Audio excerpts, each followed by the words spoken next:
Pero, matatawag ko rin siyang bloodier. Bakit ko pala nasabi yun? Kasi una, sa vision ko kasi nakikita ko na puro po kasi patayan.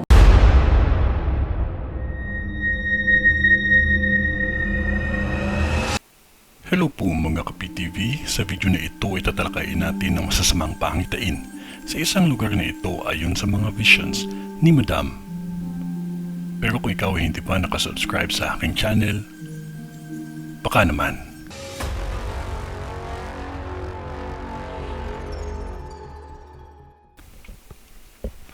Pabala ito sa mga residente dito kasi may nakakita akong isang kainan na tapat lamang ng kalsada at isa pang kainan din na malapit lamang sa kalsada ay maging alerto lamang dahil may pangyayari na aksidente ng sasakyan na sumalpok mismo sa lugar na kung saan may mga kumakain.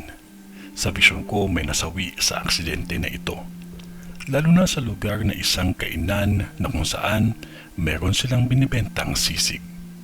Maging maingat din sa lugar ng Meralco Road dahil may matinding aksidente dyan na kung saan may buntis pa na nadamay sa salpukan ng mga sasakyan. May dalawang sunog na mangyayari pa lamang sa syudad na ito.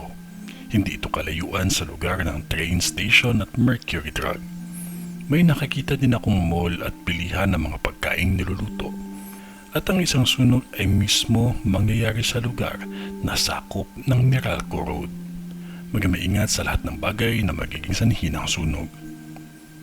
Ito ay ang vision ni Madam sa Taguig. Sa ngalan ng Diyos Ama, ng Diyos Anak, at ng Diyos Espiritu Santo.